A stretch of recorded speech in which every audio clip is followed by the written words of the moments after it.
Pessoal, muito bem-vindos ao 30 Semanas da ZN. Olha, o 30 Semanas é um programa de desenvolvimento pessoal, tanto da nossa comunidade quanto de outras comunidades por esse país afora.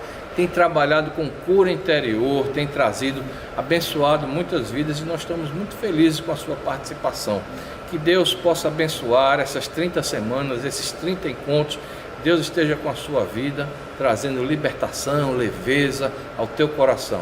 Deus abençoe. Vamos inicialmente ouvir um testemunho, ver o que Deus tem feito, o que Deus tem operado através desse programa na vida de alguém que já passou por ele. Vamos lá. Graça e paz a todos. Eu sou uma filha amada de Deus, vencendo a ira, a orfandade, a procrastinação, prisões do passado, compulsão por compras, e a cada dia me deparo com algo a ser reparado e tratado. Mas sigo vivendo um dia de cada vez. Meu nome é Gilmara. Eu sou a quinta filha de uma família de 5 mulheres, a filha caçula. Não fui uma filha planejada. O casamento dos meus pais já estava em uma crise profunda quando a minha mãe engravidou. E, ao nascer, eles já estavam separados. Nasci em um lar completamente disfuncional. Minha mãe fazia o papel de pai, de mãe, para sustentar e educar 5 filhas. Não é fácil, 5 filhas mulheres. Com a ajuda da minha avó e da minha tia, que também tentavam ajudar nesse papel na ausência do nosso pai. Tive muitos problemas de saúde na infância. Imunidade baixa, asma, anemia profunda. Era uma criança muito doente. E, por conta desses problemas de saúde, eu enfrentei várias internações. E, em virtude disso, a minha mãe resolveu me entregar para que a minha avó me criasse. E, desde aí, minha cabeça começou a ficar muito confusa com tudo isso. Grandes conflitos, eu me sentia esquecida, me sentia desprezada, porque dentre 5 irmãs, por que eu? Uma criança, é difícil entender isso. Mas, materialmente falando, não me faltava nada. Estudava em colégios particulares, tinha as melhores roupas, os melhores brinquedos. Tudo que eu queria, ela me dava. Minha avó me criou com muito amor e com muito carinho. Não podia... Eu só ficava na minha cabeça que podia ter sido outra irmã. Eu não conseguia entender o porquê da minha mãe ter feito isso e que isso tinha sido por amor. Mas... a minha mãe seguia com as minhas irmãs em casa, com muita dificuldade, passando muita privação, e eu acabava vendo tudo aquilo, e aquilo me perturbava muito, porque eu queria mesmo, com toda a dificuldade, eu queria estar lá com elas, e não queria o conforto que a minha avó me proporcionava. E, após uns 6 anos de idade, o meu pai resolve aparecer, e nos procurou. Só que, quando ele nos procura agora, ele nos procurou alcoólatra, totalmente desestruturado emocionalmente, envolvido com muitas mulheres, vivendo uma vida de boemia mesmo. Mas, apesar de todo esse cenário conturbado da vida dele, ele, mesmo assim, era uma pessoa bem-sucedida financeiramente. E ele tentou reparar vários erros que ele cometeu com a gente, com presentes caros, com viagens, mas o que nos faltava mesmo era amor e a presença, que a gente não teve. Me lembro bem que, no meu aniversário de 8 anos, ele perguntou o que eu queria ganhar. E eu disse para ele que queria que ele voltasse para a casa da minha mãe. E ele voltou, depois desse pedido. E o que foi que eu fiz? Saí da casa da minha avó e fui morar, deixei a minha avó, abandonei e fui morar com eles. Porque era o que eu queria, era o que o meu coração pedia. E aí estava tudo muito bom, aparentemente, até que ele... depois de várias crises emocionais, resolveu ir embora novamente e nos deixou sem avisar. E, dessa vez, o meu mundo caiu. Eu não consegui entender, com tão pouco tempo, eu precisei voltar para a casa da minha avó novamente. Ele foi embora, nos deixou novamente e eu precisei voltar. E aí as minhas irmãs cresceram com uma revolta muito grande por conta disso. A minha mãe sofreu demais com tudo isso, e isso só me atormentava a cada dia. A ausência dos meus pais na minha vida fez um estrago muito grande. Eu cresci com um desejo no coração de sair de casa, de trabalhar, de construir uma família estruturada, na qual eu não tive um lar. Esse era o meu sonho. Pai, filho, vivendo juntos. Esse era o desejo do meu coração. E aí comecei a buscar isso em outras pessoas. E comecei a me envolver em relacionamentos de homens mais velhos, bem mais velhos que eu, na tentativa de suprir uma carência de pai que eu não tive. E daí conheci o pai da minha filha mais velha, ele 10 anos mais velho que eu. E logo fomos morar juntos. E aos 19 anos eu casei e aos 20 fui mãe da minha primeira filha. E diferente de tudo que eu havia vivido, um amor de mãe, tudo que eu precisava, sentir aquilo. Mas, com o tempo, eu comecei a sentir falta de aproveitar uma etapa da minha vida que eu havia pulado, que foi a adolescência. Eu não vivi a minha adolescência. Então, logo, eu não tive paciência de superar os atropelos do casamento, do relacionamento, e decidi separar. Veio as amigas, as descobertas, e, com isso, o sonho da família desce pelo ralo. E chegou uma nova fase, eu decidi separar, criar a minha filha sozinha, ser independente. Tinha 2 empregos, ralava para sobreviver, mas aquilo era o que, no momento, estava falando ao meu coração. Era muita confusão, muita dúvida que me cercava. E eu comecei a sentir falta. A confusão era tão grande daquele projeto inicial lá atrás. E quando a minha filha completou 7 anos de idade, eu me relacionei com uma outra pessoa, que também tinha os mesmos projetos que eu. E eu achei, agora vai dar certo. Mas não tinha Deus no centro. Então, mais uma frustração. Com pouco tempo, eu descobri que ele tinha envolvimento com drogas. E, junto com isso, veio agressões morais, físicas, verbais, um relacionamento tóxico. Humilhação, vergonha, anos de terror, nos quais ele tentou tirar a minha vida por 3 vezes. Mas Deus sempre esteve com a mão estendida sobre a minha vida. E quando a relação já estava no ápice do desgaste, ele não aceitava a separação. Eu busquei legalmente a justiça, provando as agressões para me livrar daquele tormento. E, em meio à separação, vem a gravidez do meu último filho. A história se repetia, a mesma história da minha mãe. E aquilo me angustiava. E com poucos meses do nascimento do meu filho, eu consegui provar na justiça, através das agressões de pessoas, e me separei, de fato. E o distanciamento foi necessário. E eu tive um encontro lindo nesse momento com Deus. Foi nesse momento que Deus resgatou a minha vida. Eu conheci a Deus e vivi um lindo processo. Caminhei por muitos anos em uma comunidade cristã, onde fui muito bem acolhida. Sempre tive um chamado de levar a palavra de Deus e liderar mulheres. Mas o tempo passava e eu não admitia que precisava deixar aquela bagagem pesada que eu carreguei durante toda a minha vida. Junto a ela, mágoas, angústias. O peso era muito grande, a culpa, traumas, falta de perdão, libertação, muita coisa faltava eu deixar. E quando eu entrei no seminário, eu ouvi falar do programa 30 Semanas e logo me interessei. Mas ainda precisei esperar 3 anos, porque as aulas eram na quarta-feira e eu não podia fazer. Enfim, ano passado, 2021, eu resolvi me inscrever no programa. E confesso que eu ainda achava que eu não precisava, porque eu já estava 20 anos na caminhada cristã e não precisava mais disso. Mas foi um grande engano, porque o 30 Semanas me ajudou a abrir meus olhos para comportamentos que rotineiramente eu tinha e não enxergava, círculos insanos que eu vivia.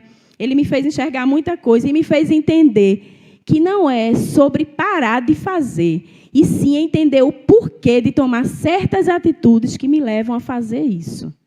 Eu entendi que, para que haja crescimento espiritual, eu preciso podar folhas, aparar as arestas. Aprendi a identificar meus comportamentos, atitudes, descobri que era anulativa, impositiva, que fazia muito uso de compensações. Aprendi a priorizar a minha vida, minha saúde emocional. E decidi assumir uma posição de filha do Altíssimo. E hoje eu sei que tem um lugar na mesa do Rei, só meu. Eu passei a confiar na paternidade do meu Deus, mesmo diante do exemplo traumático que eu tive de pai. Aprendi que não é sobre um sobrenome, sobre qual a família que nascemos. Não que ela não seja importante, claro que é. Precisamos honrá-la. Mas é sobre algo muito maior. É sobre quem eu sou em Jesus Cristo. É sobre o reino de Deus. É sobre a minha filiação e a minha identidade celestial. E eu gostaria de deixar uma frase para vocês. Ela não é bíblica, mas é de uma escritora cristã americana que eu gosto muito, Storm. Resume tudo que eu vivi no 30 Semanas. A mesma força que você tem aplicado na sua dor pode ser aplicada em sua cura. E hoje eu vivo a minha melhor versão. Obrigada pelo silêncio. Pronto, pessoal. Agora a próxima fase, a próxima etapa dessa noite é com a palestra referente a esta semana. Então vamos ser abençoados aí com a palestra. Filho amado de Deus, vencendo a orfandade, a rejeição e a dependência química. Meu nome é Cláudio e eu acho que só com o testemunho que a Luzia falou aqui, esse tempo que a gente teve de adoração, a esquete que a gente viu, já poderíamos encerrar aqui essa celebração de hoje. Mas Deus ainda tem mais para falar ao nosso coração. Obrigado, Luzia, pelo seu testemunho. Nixon e família pela esquete que a gente já viu aqui. Nós estamos na 11ª semana das 30. Semana 11, terceira decisão, entregar. Eu entrego tudo. Você pode abrir sua apostila na página 125. Salmos 37, 5. Entregue seu caminho ao Senhor, confie nele e ele agirá. Entregando toda a rejeição para viver toda a aceitação. A palavra rejeição significa ser descartado, ser desprezado, não ter valor algum. Ser rejeitado é crer no que as pessoas pensam e falam em relação a você.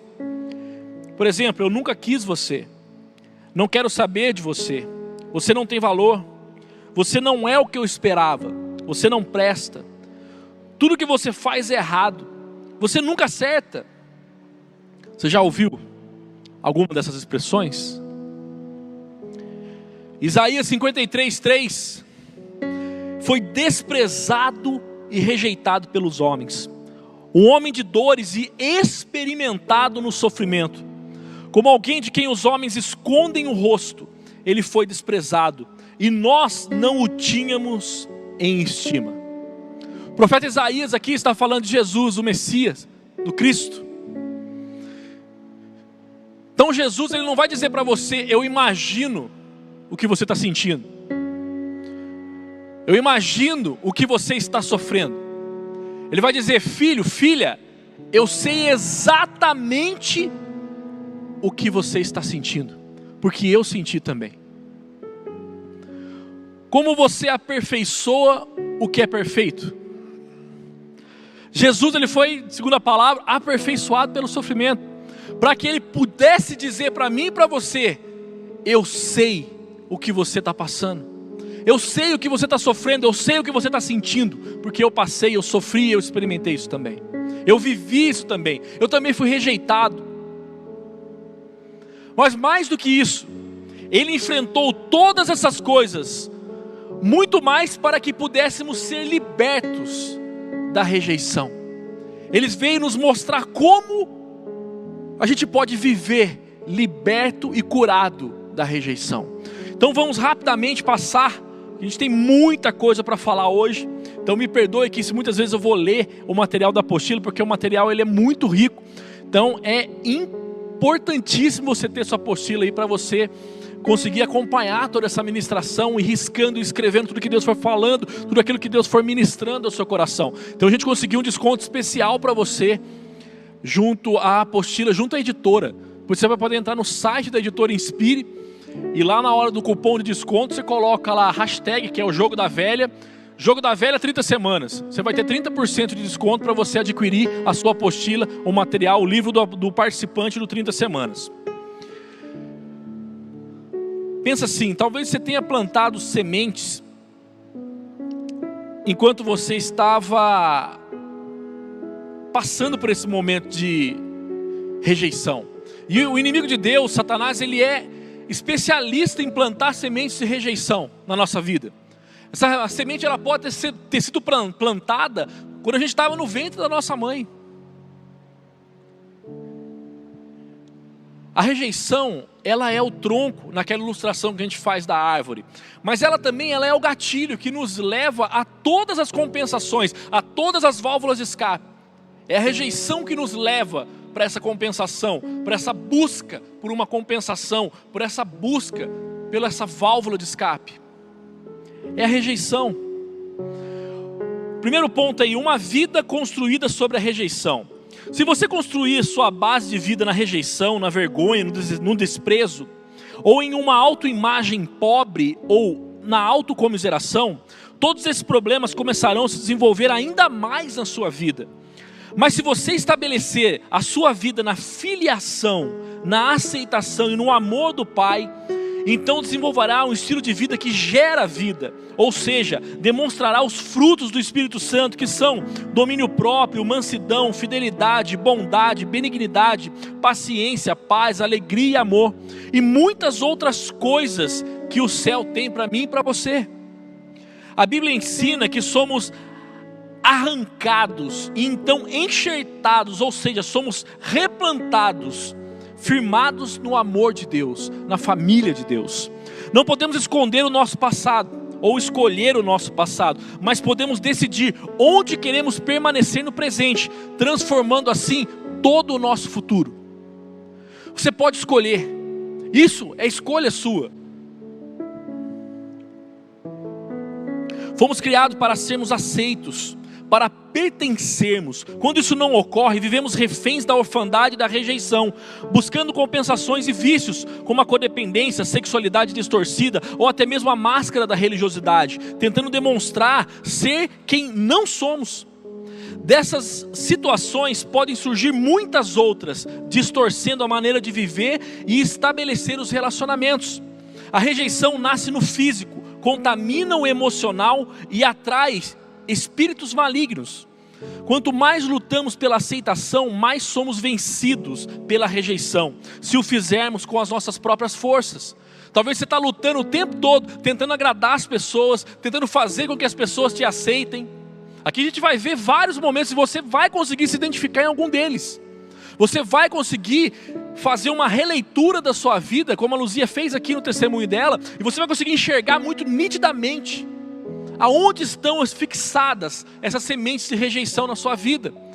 Quais foram as atitudes que você tem tomado ao longo da sua vida para tentar lidar com a rejeição na força do seu braço, só que você está percebendo que não está dando certo. Então para de agir na força do seu braço e começa a agir na força de Jesus. Começa a agir na forma como Jesus tem para se enfrentar e resolver as coisas. Não ficar deixando as coisas seguirem. Ou naquela vida do Zeca Pagodinho, deixa a vida me levar, a vida leva eu. Isso não funciona. Tem gente que está nesse deixa a vida me levar, a vida leva eu, que não sabe onde é que está agora, está perdido. Precisamos entender que lutamos contra 3 sistemas. O primeiro deles é o mundo. A exigência de se ter um status, uma personalidade extrovertida, boa formação escolar, condição financeira privilegiada, beleza física, entre outros. São o que nós conhecemos como os padrões do mundo. Também tem a sua carne, a minha carne, que agasalha frustrações da alma e tentam buscar algum ponto de apoio ou compensação. E temos também o diabo, que envia espíritos para continuamente ferir a região já ferida e agravar ainda mais o que já não estava bom. Apenas um pouco de rejeição pode causar uma ferida na alma que abrirá uma porta para a ação espiritual maligna, que atuará a partir dali. Reflita aí. Primeiro ponto, o seu nascimento foi planejado pelos seus pais? Sim, não ou você não sabe? Segundo ponto aí, são algumas das causas do sentimento de rejeição. Eu vou estar citando aqui uma por uma, e conforme você for se identificando com alguma delas, você vai pintando aí o círculo que tem na frente. Vamos lá. Gravidez indesejada, tentativa de aborto, uma criança nascida com sexo errado, ou seja, isso é, pais que desejavam um filho nascesse com um sexo, mas tiveram de outro sexo. Uma criança nascida com alguma deficiência, incluindo dificuldade de aprendizagem ou problemas físicos, entre outros, comparação com outros irmãos, abandono pelos pais, adoção, a morte de um ou ambos os pais, abuso, seja ele físico, sexual ou emocional, privações de amor, pais com problemas mentais, circunstâncias de privação como enfermidades crônicas, hospitalização prolongada após o nascimento, maltratos de cuidadores como babás, tios, avós, etc. Abuso de qualquer esfera de liderança, seja professores, chefes, patrões ou líderes. Rejeição de colegas, conflitos dentro do lar, rejeição no casamento, infidelidade ou divórcio, ou alguma coisa que eu não citei aqui que você identifica como um sintoma de rejeição. Coloque aí. Reflita, você se identificou com alguma das situações acima? Sim, não? Se sim, quais? Pinte o círculo aí. Terceiro, algum dos resultados da rejeição, como frutos das compensações ou válvulas de escape. Vamos ter aí, eu só não risquei 4 aqui, meu Deus. Rebelião, ira, amargura, culpa, inferioridade, baixa autoestima, escapismo, incluindo sonhar acordado, vício em drogas, álcool, televisão ou trabalho excessivo, criticismo, essa aqui é nova, ó, criticismo, a pessoa ser muito crítica, estilo de vida de pobreza, medo de todos os tipos, desesperança, sensação de inadequação, dureza, desconfiança, autocomiseração, competição, ciúmes, perfeccionismo e outros. Eu estava uma vez no Retiro Rendição. E lá no Retiro Rendição, quando a gente fazia isso ainda lá no Urbanova, e lá tinha uma sala de intercessão que tinha uma árvore, o pessoal que tem mais tempo na igreja vai lembrar desse lugar. Então a gente estava lá, eu estava ministrando o Retiro Rendição na época, hoje é um encontro Rendição, e eu gosto de ficar junto lá com os intercessores, né? E eu estou lá junto com os intercessores, e eles me dizendo, né, como que a gente estava batalhando espiritualmente para acontecer aquele retiro, né? E a intercessora vira para mim e fala: pastor, está muito forte um espírito de bastardia. Daí eu, interessante. Na hora o Espírito Santo tocou no meu coração: pede para ela orar por você, para quebrar a ação desse espírito, essa opressão na sua vida. Eu olhei e falei: oi? Comecei a entrar em choque, falei: como assim, Espírito Santo? Eu não sou filho do meu pai? Porque para mim filho bastardo era um filho de adultério. E o Espírito Santo: não, filho, calma, você é filho do seu pai, dos seus pais, só que os seus pais não são casados. Aí caiu a ficha. Todo filho que é gerado fora da aliança de um casamento é um filho bastardo, e sofre a opressão desse espírito de bastardia. Ela foi dizendo as consequências, né? Que a pessoa nunca consegue se sentir aceito, esse sentimento de inadequação, né, nos lugares, não consegue se sentir pertencente a ninguém, a nada, não consegue terminar nada que começa. E ela foi descrevendo a minha vida. Eu falei: caramba, Deus, e agora? Daí ela orou por mim, os intercessores oraram por mim. Não contente, ainda fui na casa dos meus pais. Meus pais não entenderam nada, eles ainda não têm Jesus como seu único suficiente Salvador. Então eu falei: ó, eu vou ajoelhar aqui, vocês botam a mão na minha cabeça, eu vou orando, vocês repetem. Daí eu comecei a orar, eles repetindo: eu quebro sobre a vida do meu filho, quebro sobre a vida do meu filho, toda maldição. E a gente terminou a oração, amém. Eu sei dizer para você, dali para cá, a minha vida é outra. Mas isso precisou ser o quê? Um discernimento do Espírito Santo no momento oportuno, para poder enfrentar uma situação.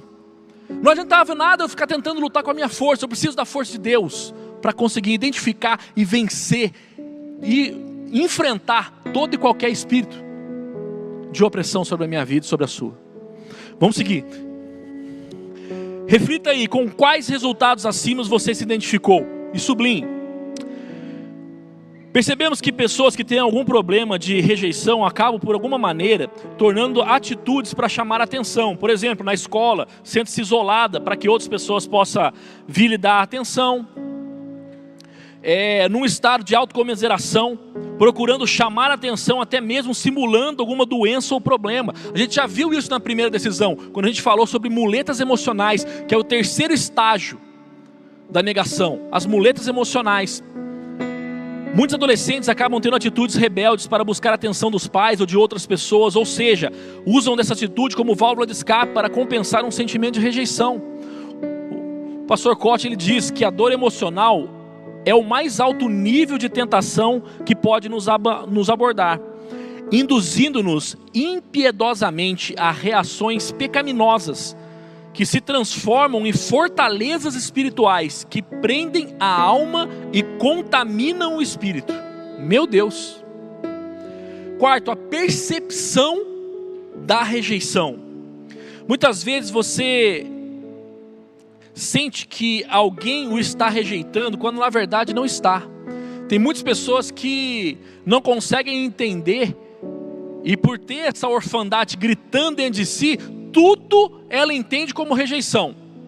Você não pode falar um não para essa pessoa, você não pode contrariar a opinião dessa pessoa. Para ela vai entender aquilo como rejeição. E é muito complicado se lidar com pessoas assim. Pessoas com raízes da rejeição geralmente não gostam de ser confrontadas, mesmo não tendo problema para confrontar os outros. Nos esforçamos mais arduamente para evitar a dor emocional do que a dor física. Somos especialistas em construir sistemas de defesa elaborados para proteger as nossas emoções da dor da rejeição. Tiago 3,17, mas a sabedoria que vem do alto é antes de tudo pura, depois pacífica e amável, compreensiva, cheia de misericórdia, de bons frutos, imparcial e sincera. Reflita aí, você tem sido sincero consigo mesmo? Sim ou não? Tem sido sincero com as outras pessoas? Quinto, como a rejeição se desenvolve? Como a Luzia falou no testemunho dela, temos aí os votos secretos. Alguns dos maiores tijolos que usamos nos muros da proteção que construímos para nós mesmos são os votos secretos. São promessas que fazemos a nós mesmos para nos proteger. Um exemplo, fui abusado de diversas formas. O voto, não deixarei ninguém mais abusar da minha confiança, não confiarei em mais ninguém. O fato, fui impedido de comer o que eu queria. Voto, quando eu puder, comerei tudo o que eu quiser e ninguém mais me impedirá. O fato, fui privado de comprar o que eu queria. Isso aí é um voto que eu fiz na minha infância. Ó. O voto, terei meu próprio dinheiro e gastarei apenas naquilo que eu desejar. Virou a compulsão financeira. Tem também o fingimento. Algumas pessoas fingem ser incapazes de amar verdadeiramente e acham ser difícil desenvolver bons relacionamentos. Esse comportamento não é limitado às mulheres. Muitos homens fingem ao adotar uma atitude machista que não pensam que deveriam ter. Alguns deles estão sofrendo, mas não admitem isso. Nem mesmo deixam que as esposas compartilhem da sua dor. Há quadros de rejeição tão profundos que impedem uma realidade emocional ou impõem uma realidade emocional insuportável à pessoa, que passa a ter tendência de negar a realidade e mergulhar no mundo da imaginação, fantasiando e idealizando na sua mente ou situações absurdas. Temos a autodefesa. Uma das formas de manifestação do desenvolvimento da rejeição é a ira. E a reação automática quando somos rejeitados ou contrariados. Agimos por impulso e não pensamos no que vamos falar ou fazer, simplesmente reagimos à dor da rejeição e por vezes pensamos em vingança. Não importa quem esteja ao redor, ela machuca a todos. As pessoas não podem fazer tudo para agradar, nem sempre a vida é cheia de problemas naturais da própria existência, mas a rejeição faz com que não consigamos enxergar nem atuar essa verdade e partimos para a ira e afins. Tem também a defesa verbal, as pessoas que argumentam muito, né? Trata-se de tentar convencer os outros que estamos certos, por meio da imposição, da murmuração ou da autocomiseração. Também a compra de proteção, esse eu me identifiquei bastante. Durante muito tempo eu achava que era uma linguagem do amor, gostar de dar presente para as pessoas e comprar presente para as pessoas. Mas ao vivenciar o 30 semanas eu percebi que isso aqui era na verdade compra por proteção ou aceitação. Tentamos comprar proteção para que ninguém nos rejeite, sendo agradáveis com as pessoas e dando presentes. Enganamos-nos achando que estamos dando amor livremente aos outros, quando na verdade temos segundas intenções. Isso é uma faceta de um terrível espírito de insegurança.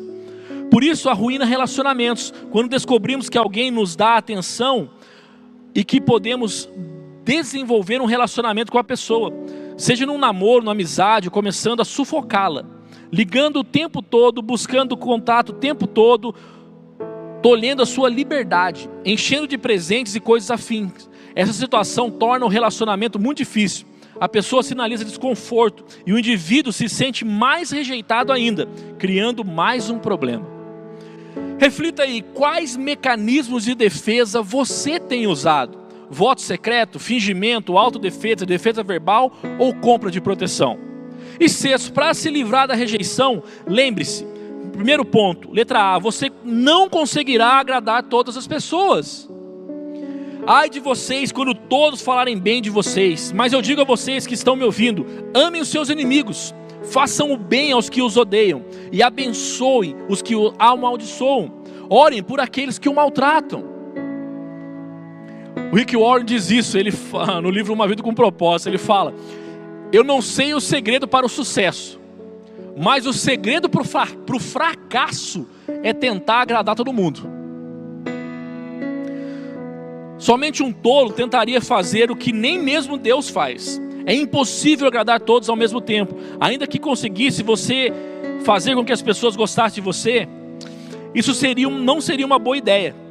Significa apenas que você tem convicção das quais acredita profundamente, ou tampouco um princípio a defender, pois desse jeito você conseguiria que todos gostassem de você, se você fosse aquela pessoa codependente anulativa ao extremo, que não tem opinião para nada, e tudo que você faz ou diz é para agradar alguém.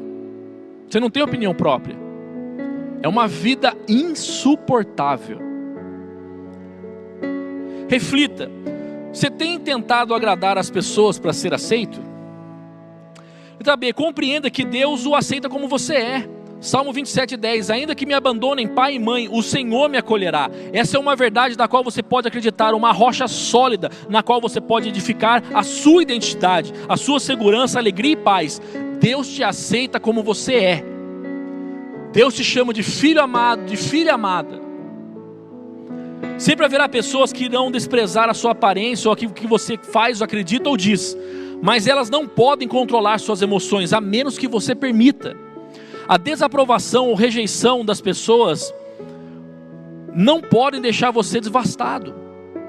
Quanto mais importante Jesus se torna na sua vida, mais livre você será da desaprovação dos outros. Ninguém, exceto Jesus, tem a capacidade de suprir todas as suas necessidades e mantê-lo constantemente feliz. Só Jesus tem esse poder. Não adianta você colocar esse poder sobre o seu cônjuge. Ele não pode. Ele não tem o poder para te fazer feliz. Só Jesus tem. Reflita, seu humor tem variado conforme a opinião dos outros? Sim ou não? C, viva o que Jesus sonhou para você. Em 1 Coríntios 2:9, olho nenhum viu, ouvido nenhum ouviu e mente nenhuma imaginou o que Deus preparou para aqueles que o amam.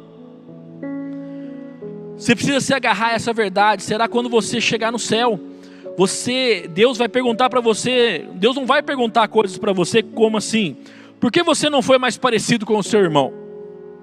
Com sua mãe ou com seu pai? Você era popular? Todas as pessoas gostavam de você? Você satisfez todas as expectativas dela? Ou será que Deus vai perguntar para você: você cumpriu o propósito para o qual eu o criei? Jesus ama você, Ele morreu. Ele não morreu pela imagem que você cria de você. Ele te ama do jeito que você é. Isso é libertador. Só que Ele te ama tanto que Ele não vai te deixar da forma como você está. Seu foco deve ser agradar a Deus, para não ser manipulado pela rejeição. Jesus não era abalado pelas críticas, nem pelo temor da rejeição. Ele vivia para agradar a Deus. Para sermos como Ele, devemos agir da mesma forma. Reflita aí, você decide aceitar o amor de Deus? Sim ou não? Para concluir, ninguém atinge a plenitude do propósito de Deus sem aprender e conviver vigorosamente com as cargas da rejeição. Gálatas 5:1, foi para a liberdade que Cristo nos libertou. Portanto, permaneçam firmes e não se deixem submeter novamente a um jugo de escravidão. Você tem a liberdade para viver sem escravidão da rejeição. Essa liberdade está em Cristo. Deus enviou o seu Filho para nos mostrar, para cada um de nós, que o nosso problema é a orfandade. Jesus deu o exemplo de como nos relacionar com o Pai. Nos mostrou também que é possível agradar Não é possível agradar a todos. E com isso mostrou que até ele foi rejeitado pelas pessoas. Agora você imagina, se Jesus, que era perfeito, que não pecou, não conseguiu agradar as pessoas e crucificaram ele. Imagina eu e você. Somos pecadores, imperfeitos. Jesus tomou a nossa rejeição sobre si. Sua morte e ressurreição compraram para nós a libertação da dor dos padrões de comportamento produzidos pela rejeição. Salmo 23, 4. Mesmo quando eu andar por um vale de trevas e morte, não temerei perigo algum, pois tu estás comigo, a tua vara e o teu cajado me protegem. Deus tem um caminho de vitória, proteção e refúgio para você. Mesmo no meio das rejeições, você pode viver. Jesus te chama para uma vida de aceitação. Você é filho, herdeiro, príncipe, princesa. Você é muito especial para Deus. Deus te ama. Bom, pessoal, após a palestra, agora a gente vai para os grupos de partilha. Você que está inscrito deve ter recebido o seu link no grupo de WhatsApp através do seu líder, do seu facilitador. Então, vá para o seu grupo de partilha, abra o seu coração. Olha, se lembre o seguinte, que quanto mais você for transparente, quanto mais você falar, rasgar a sua vida, mais Deus vai operar nela. Deus abençoe.